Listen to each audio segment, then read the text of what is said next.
میخوایم دیگه شروع بکنیم با RabbitMQ کار کنیم. الان RabbitMQ مثل یه سروری الان روی کامپیوتر من هست و داره کار میکنه. من میخوام که بتونم یه برنامه با زبون پایتون بنویسم. من فقط دارم با پایتون کار میکنم. شما رو میتونید اینو با هر زبون دیگه‌ای بنویسید. کداش و اینکه از چه کتابخونی استفاده کنید هم میتونید توی سایت پیدا بکنید، تو خود سایت RabbitMQ. من دارم با پایتون میخوام که وصل بشم، اون بتونم اون کیو اون صفم رو بسازم، بتونم برای چیزی بفرستم و از اونورم بتونم حالا از تو صف داده دریافت بکنم. ببینید پس کاری که ما داریم انجام میدیم الان تو این قسمت اینه که خیلی ساده میخوام یه صف درست بکنم. اسم صفحه رو خیلی ساده میخوام بذارم هلو، بعد یه پرودیوسر فقط دارم. این پرودیوسره هی میاد هر بار که اجراش میکنیم یه پیام اینجا میذاره، مثلا مینویسه هلو ورد، هر چیزی یه چیزی اینجا میذاره اضافه میکنه و هر بارم که این کانسیومرمون هم همیشه آماده است، فعلا تو این قسمت همیشه آماده است و هر بار که یه چیزی پرودیوسر ارسال میکنه رو این میگیره. ببین خیلی خیلی ساده بس داریم نگاه میکنیم به این قضیه. کانسیومر همیشه آماده است، به محض اینکه پرودیوسر چیزی ارسال کنه این کانسیومر متوجه میشه و میتونه برداره. چجوری این کارو بکنیم؟ من بذارید اول یه پوشه بسازم. مثلا من تو درایو سی خودم یه پوشه درست کنم به نام مثلا Rabbit Project. بعد من داخل این میخوام کد پایتون بنویسم. دقت کنید من وقتی که میخوام کد بنویسم بهتره که خب از یه ادیتوری استفاده کنیم دیگه، به جایی که بخوایم تو نوتپد و نوتپد پلاس پلاس اینا بخوایم بنویسیم. حالا باز نوتپد پلاس پلاس خوبه چون اونم مثلا پایتون رو میشناسه، میتونید باش کار کنید. من اینجا با ویژوال استودیو کد میخوام کار کنم، پس ویژوال استودیو کد رو باز میکنم، اوپن فولدر بکنم، میخوام بهش بگم که درایو سی اون رابیت پراجکت، اینجا میخوام توی این پوشه میخوام فایلامو درست بکنم. من 2 تا فایل لازم دارم. من یه دونه فایل برای ارسال یا هم پرودیوسر و یه دونه فایل برای ریسیو هم کانسیومرم. پس من 2 تا فایل درست کنم. یه دونه فایل send.py چون فایل پایتونیه و یه دونه فایل receive.py. بله چون پایتون میخوام باشه پس این پایتون رو انتخاب کنم. شما این اکستنشن ها هم توی برنامه ویژوال استودیو کد اینا رو هم نصبشون کردین دیگه. پایتون اینا رو انتخابش هم کردم و این هم چی. ببینید 2 تا پس فایل دارم send.py و receive.py. کدی که میخوایم بنویسیم و بذارید بریم از توی خود گیت هاب RabbitMQ از تو اینجا برداریم. برای درس اول خیلی ساده ما میخوایم یه پرودیوسر و یه دونه ریسیور میخوایم داشته باشیم دیگه، درسته؟ بذارید بریم ببینیم پس درس اول چی رو داریم. من از توی اینجا اینو کپی بگیرم و بیارم برای send اینو اینجا پیست کنم، این از این، و حالا یکی یکی هم با هم دیگه میخوایم پیش بریم و خط به خط پیش بریم ببینیم که این چجوری داره کار میکنه. ببینید تو خط اول من اومدم و لازم دارم که یک کتابخونه ای رو ایمپورت بکنم که این کتابخونه میتونه ارتباط پایتون رو با RabbitMQ برقرار کنه. اسم کتابخونه از پیکا، یعنی توی پایتون شما بخواید با RabbitMQ وصل بشید باش کار کنید اسم کتابخونه‌اش از پیکا. فقط نگاه کنید الان پیکا نصب نیست روی الان پایتون من، این پیکا نصب نیست. چجوری باید نصبش کنیم؟ پس برم CMD رو باز کنم، بیام اینجا با پیپ میتونم اینو نصب کنم، میگم پیپ اینستال پیکا. به اینترنت هم که باید وصل باشید. خب میگه این الان چی شد؟ میگه نصب شد. پیکا نصب شد، یعنی الان دیگه پس پایتون باید بلد باشه که چجوری به برنامه RabbitMQ وصل بشه و بتونه باش کار کنه. خب اولین چیز اینه که پس این کتابخونه پیکا رو اینو دارم ایمپورتش میکنم. ببینید کاری که ما لازم انجام بدیم، اولین چیز اینه که من باید بتونم به RabbitMQ، به اون سرور RabbitMQ باید بتونم وصل بشم. این که میگیم وصل بشیم، حالا الان من توی کامپیوتر خودم، یعنی تو لوکال هاست خودمه که RabbitMQ نصب هست، ولی شما خب مطمئنا این میتونه یه جای دیگه باشه دیگه، روی سرور دیگه ای، یعنی با یه آی پی و یه پورت دیگه ای باشه. من الان میخوام دقیقاً به RabbitMQی که روی کامپیوتر خودمه، یعنی روی لوکال هاست نصب هستش، میخوام وصل بشم. چجوری این کارو میکنم؟ ما دستوری داریم به نام، مثلا من اینا هم یه دیلیت کنم اینجوری راحت‌تر دیده میشه. این پیکا رو که ما اینجا ایمپورتش کردیم، میتونیم بگیم حالا پیکا دات بلاکینگ کانکشن. من میخوام یه کانکشن برقرار کنم، فقط توی پرانتز باید بگم که پیکا کانکشن پارامترزا چه پارامترایی. من الان میخوام پارامترایی که این داره رو بهش بگم. من یکی یکی باید بگم، هاستش رو بگم، پورتش رو بگم، اگه ویژوال هاست استفاده میکنم بگم، کردنشیالی اگر داره بگم، همه این چیزشو میخوام بگم. ولی وقتی الان روی لوکال هاست نصبه دیگه، همین فقط همین که بگیم هاست این کافیه دیگه، خودش پورت پیش‌فرض رو میدونه، بقیه چیزا رو دیگه میتونه پیدا بکنه. پس من دارم میگم که برو رو همین لوکال هاست، رو همین کامپیوتر خودم بگرد دنبال RabbitMQ. این میشه کانکشن من. کانکشن اگر درست شد، حالا میتونم چنل بسازم. چنل چیه؟ یه اتصال مجازی درون اون کانکشنه.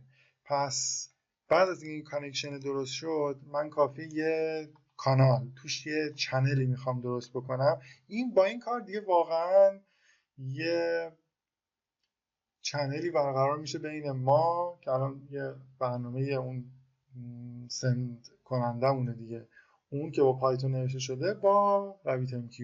پس یه چنل درست کردیم، اینم ریختیمش توی یه همچون متغیری به نام چنل. حالا باید چیکار بکنم دیگه؟ میتونم با این چنل حالا کار کنم، بگم چنل. ببینید اولین کار برای اینکه انجام بشه، یادتونه گفتیم که بایستی که یه صف به نام هلو ساخته بشه. نگاه کنید اینجا بودیم دیگه، من میخوام یه صف درست کنم به نام هلو. اولین کار پس مثلا این صفحه رو باید بتونیم درست بکنیم با هم. چجوری میتونم صف بسازم؟ از این چنلی که درست کردیم، چنلی که وجود داره، با دستور QDeclare میخوام تعریف کنم یه صفی که تو پرانتز باید بگید که Q مساویه حالا اسم اون صفمون، من اسمشو مثلا گذاشتم اینجا هلو، هر اسمی که دوست دارید میتونید اینجا بذارید دیگه. پس یه صف به نام صف Q درست شد. الان اگر این برنامه پس اجرا بشه، یه دونه صف اینجا درست شده. حالا باید چیکار کنیم؟ خب صف درست شد، حالا ما برنامه استندمون باید بتونه به عنوان اون پرودیوسر دیگه میخواد یه پیامی رو بفرسته. چجوری این کار رو بکنیم؟ باز دوباره این چنل رو صداش میکنیم، یه بیسیک پابلیش. من میخوام یه کار پابلیش انجام بدم، با این متد بیسیک پابلیش این کار رو میکنم. توی این پرانتزش باید چند تا چیز رو بهش بگید. ما در مورد هر کدوم اینا کلی کار داریم با هم، در مورد اینا با هم حرف خواهیم زد. مثلا اینکه این اکسچنج چیه؟ یادتون باشه همیشه برای اینکه شما یه چیزی پابلیش کنید، حتما لازمه که شما اکسچنج بنویسید یه چیزی. فقط نکنید، ما الان تو اولین مثال هستیم، برای همین این اکسچنج رو چون هنوز فعلا نمیدونیم و نمیشناسیمش که چیه، ما اینو فعلا خالی میذاریم. این که اکسچنج رو خالی میذاریم خودش معنی داره. یعنی چی وقتی اکسچنج مساوی خالی باشه؟ یعنی دقیقاً اون چیزی که شما جلوی روتینگ کی می نویسید، یعنی دقیقاً داریم بهش میگیم که این پیامی که من دارم میسازم و به این صف تحویل بده. دقت کنید، پس خیلی خیلی ساده. الان یادتون باشه وقتی یه اکسچنج خالی مقدارش، هیچ چیزی توش نیست، میاد نگاه میکنه به روتین کی، اون چیزی که اینجا نوشته شده، یعنی که من میخوام به کدوم صف این تحویل داده بشه. خودم دارم میگم اینو به صف هلو تحویل بده. صف هلو هم همون چیزی که الان تو این دستور بالایی ساختیم. خب اینو به این تحویل بده. چی رو تحویل بده؟ اون بادی دیگه، اون بدنه، اون پیام، اون هر چیزی که میخوایم باشه. من اینجا خیلی ساده فقط یه دونه متن دارم مینویسم براش. پس یه استرینگ براش نوشتم، این میشه به عنوان اون بادی اون پیاممون. این کاری که کردی بیا چاپ کن که یه پیامی سند شد، یه همچین مسیجی سند شد. کارتون هم که تمام میشه ما اون کانکشن رو کلوز میکنیم. درسته؟ کارمون وقتی که با یه کانکشن تمام میشه حتما این منابع رو باید آزاد کنیم دیگه. این ارتباط، این کانکشن که برقرار شده بود رو ما اینو میایم چیکار میکنیم؟ اینو دیسکانکت میکنیم از RabbitMQ دیگه، اومدیم بیرون. خب اون اگرم کانالی هم باز باشه دیگه اینجا بسته میشه. خب اینجا من اینو سیوش کنم. این میشه پس قسمت سند قضیه. توی قسمت سند الان اگر من برم این سند رو اجرا کنم فقط و فقط چیکار میکنه؟ یه دونه کیو میسازه، یه پیام هم میفرسته به کیو. ولی یادتون باشه الان کسی هست که از این پیام استفاده کنه؟ نه، چون کسی نیست که از این پیام استفاده کنه خب هیچی دیگه، پیامه هیچی نمیشه. کسی نیست که اونور بخواد این پیاما رو برداره. ما حالا اونور باید چی بنویسیم؟ اون سمت لازمه که ریسیو رو هم بنویسیم. پس بذارید من کدش رو باز بیارم از این گیت هاب خود RabbitMQ. برای ریسیو هم من این رو کپی میکنم. ببینید یک قسمتایی از کدا تو تمام حالا این چیزایی که با هم می‌نویسیم مشترکه. نگاه کنید توی اینجا هم ببینید اون مقصد، اون جایی که میخواد کانسیوم بکنم، اونم باید بالاخره وصل بشه به سرور RabbitMQ تون دیگه. درسته؟ پس اونم باید بگه که من میخوام به کدوم آی پی، به کدوم پورت باید وصل بشم به عنوان اون سرور RabbitMQ. عین همون پس چیز قبلی اون میشه اینم. یعنی اینکه داریم به لوکال هاست. ببینید من الان هر سه تا قسمت تو لوکال هاست خودمه، هم سند، هم ریسیو و هم خود سرور RabbitMQ. پس اینجا هم تو قسمت گیرنده میگم تو هم برو وصل بشو به لوکال هاست، دنبال RabbitMQ بگرد، یه کانال هم درست کن. پس گیرنده هم ولی یه دونه کانال داره جداگونه برای خودش درست میکنه. اینجا هم نگاه کنید، اینم یه نکته مهمیه. اینجا به عنوان گیرنده من دوباره دارم میگم که یه صف درست کن به نام هلو. حالا شاید شما بپرسید که خب اون سند، اون کسی که داشت سند میکرد اونم یه دونه صف هلو درست کرد دیگه، یعنی داخل این RabbitMQ یه دونه صف هلو درست شده. نکته‌ای که هست اینجا اینه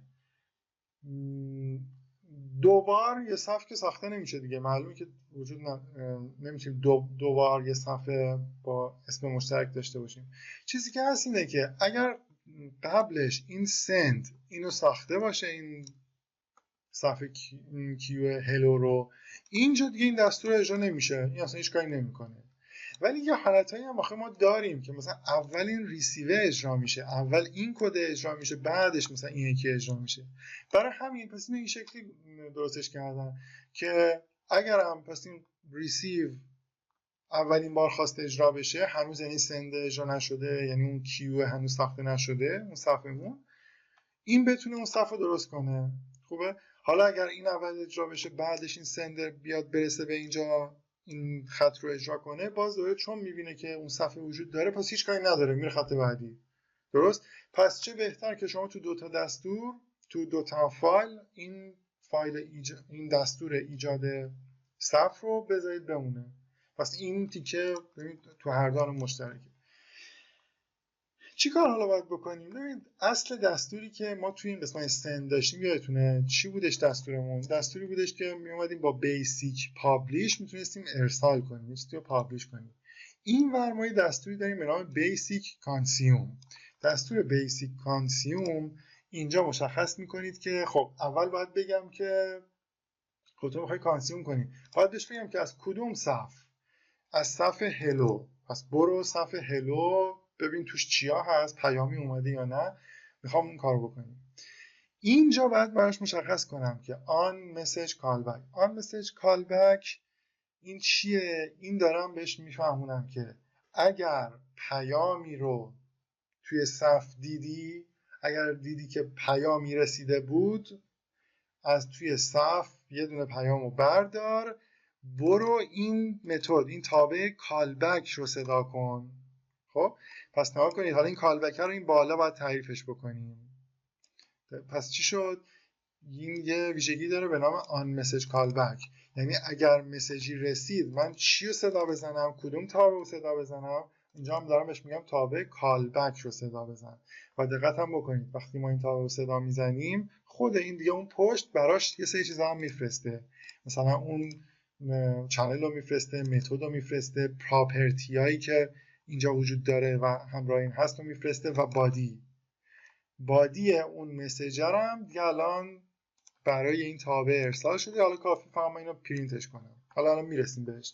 و یه دونه هم اوتو اکنالجمنت، اینم جالب، اینا جلوتر بهش میرسیم. بحث اینه که این وقتی که کانسیومر یه چیزی رو مصرف کرد بتونه یه اکنالج رو تحویل بده به RabbitMQ، یعنی بگه که من اینو گرفتم، درست شد، کارش انجام شد یا نه. ما الان اینو فعلا اوتو اکنالجمنت رو روی ترو گذاشتیم به صورت اون اول، فعلا داریم با ترو کار میکنیم. جلوتر حالا خواهیم دید مثلا اینا رو بیشتر با هم حرف میزنیم.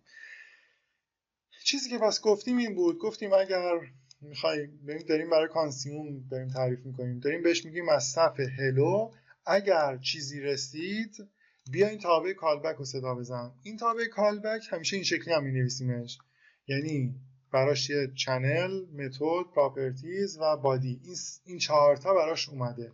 حالا فقط ببینید من دارم میگم اینو چاپش کن، فقط میگم پرینت کن. میخوام بگم که دریافت شد یه همچین بادی دیگه، این بادیه. خب ما تو پایتون هم این شکلی مینوشتیم دیگه، اینجا یه جا نگهدار درست کردیم و اینکه این بادیه رو هر چیزی که رسیده برامون، متن اون پیامی که رسیده رو میایم جلوی این کلمه received، پس اینو مینویسه، بعدش این بادیه که اومده اینجا رو برامون چاپ میکنه. خب هر بار پس به محض اینکه هر مسیجی بیاد یه بار این تابع صدا زده میشه، دوباره این کار انجام میشه. در نهایت هم که دارم چاپ میکنم که من منتظرم که پیامی برسه، اگه میخواید برید بیرون کنترل سی رو بزنید. دقت کنید حالا چه اتفاقی میفته. من اینجا وقتی دستور چنلی که ساختیم دات استارت کانسیومینگ، وقتی که این متد رو فراخوانی کنم این برنامه ریسیو دیگه میره توی یه حلقه بی‌نهایت. فکر کنید یعنی دیگه برنامه‌تون اینجا چی میشه؟ برنامه اینجا دیگه مدام رفته که هی اینو چک کنه که آیا پیامی رسیده یا نه، آیا مسیجی رسید به اون کیویی که داشتیم، به اون صفحه که داشتیم یا نه. پس ما این ریسیو رو اجراش میکنیم، میذاریم همینجوری دیگه آماده باشه، این داره همینجوری گوش میده ببینه آیا پیامی رسید یا نه. از اون ور حالا سند، هر بار که ما چیزی رو سند کنیم دیگه بایستی که پس این ریسیو بتونه کار کنه. پس من این رو سیو کنم، این سند رو هم سیوش کنیم، بریم دیگه یکی یکی اینا رو با هم دیگه اجرا کنیم. چجوری میتونیم اجراش کنیم؟ من بیام CMD رو باز کنم. من توی پوشه‌ای که داشتم کار میکردم رابیت پراجکت بود. توی اینجا الان نگاه کنید من 2 تا فایل دارم، فایل سند و فایل ریسیو. چجوری اینا رو اجرا کنیم؟ بذارید من اینا رو ببندم اینجوری راحت‌تر ببینیم. من اول میخوام ریسیو رو فعال کنم که بدونم اون ریسیور شروع کنه به کار و آماده باش و گوش به زنگ باشه، که منتظر باشه که آیا مسیجی برای اون کیو ارسال میشه یا نه. پس من کافی بنویسم پایتون، ببین یه فایل پایتونی رو میخوام اجرا کنم دیگه، receive.py، اینو انتر کنم. ببین چه اتفاقی افتاد با اون دستوری که اینجا نوشته بودیم، با اون دستور آخر connection channel.startConsuming، با این کاری که کردی، ببین این الان دائما دیگه منتظره که یه چیزی برسه. پس اینو میذارم دیگه این گوشه دیگه، اینو نبندینش چون الان منتظر تا یه چیزی برسه.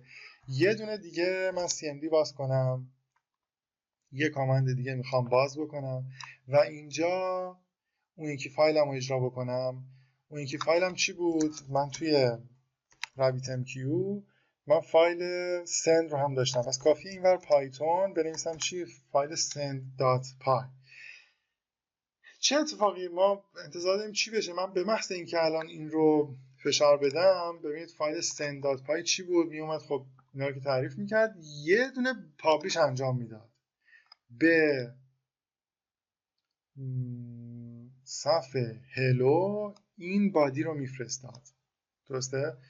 پس الان اگر من اینتر بکنم یعنی به اون صفحه یه دونه ارسال میشه و این برم که ریسیوره اینم آماده است دیگه، باید پس بلافاصله اینو متوجه بشه.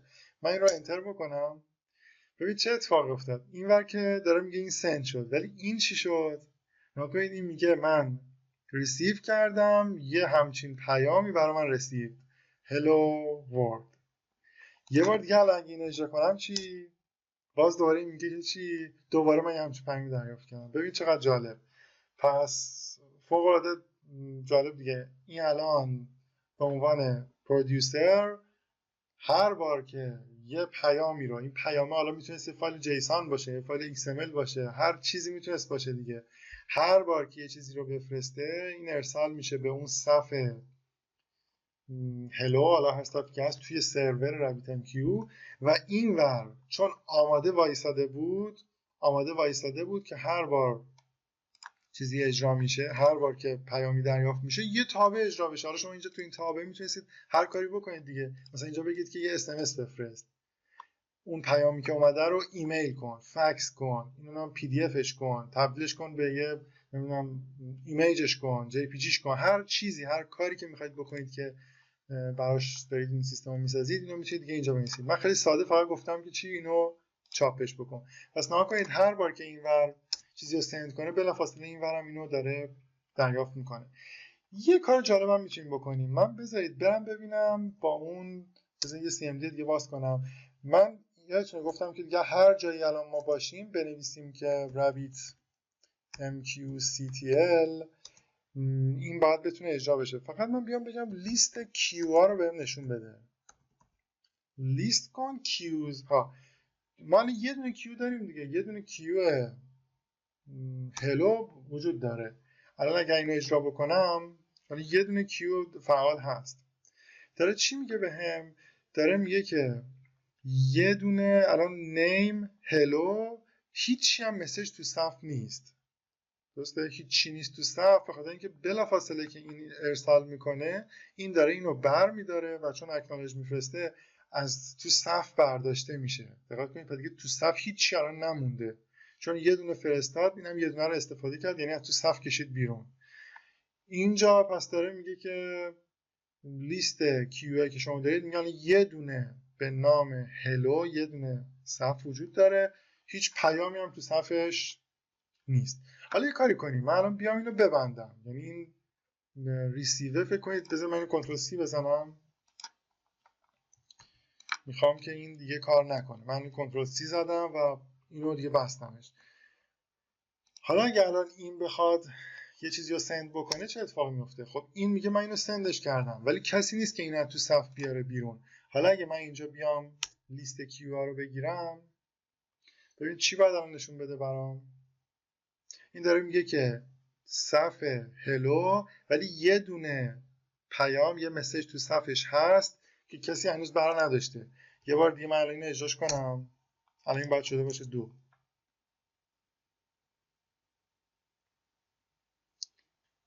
الان نشون میده که 2 تا پیام توی صف موندن و کسی نیست که اینا رو برداره.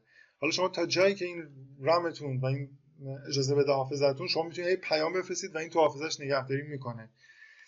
بریم این سمت رو ببینیم که این الان اگر بخواد فعال بشه، این کسی که قراره که ریسیو بکنه اینا رو، این چه اتفاقی میفته براش. این رو انتر کنیم. به محض اینکه ریسیور فعال شد، این ریسیو کننده فعال شد و تا وصل شد به اون صفحه هلومون، دیدش که 2 تا بسته تو صفحه است. بلافاصله اون 2 تا رو اجرا کرد و نگاه کنید الان اومد اینجا چاپش هم کرد. پس ببینید چقدر قشنگ. ما به محض اینکه این ریسیو فعال شد رفت اون 2 تا رو از تو صفحه آورد بیرون. الان اگه من یه بار دیگه اینجا لیست کیو بگیرم، یعنی دیگه باید بهم نشون بده که هیچی تو صف نیست.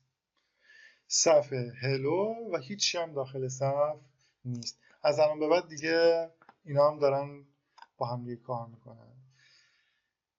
خب پس به عنوان درس اولمون ما اومدیم ارسال، یعنی کار سند، همون پرودیوس کردن، و اونورم ریسیو کردن، کانسیوم کردن رو با هم که دیدیم و اینکه با رابیت MQCTL اومدیم لیست QA رو گرفتیم و دیدیم که کاملا هم داره درست کار میکنه.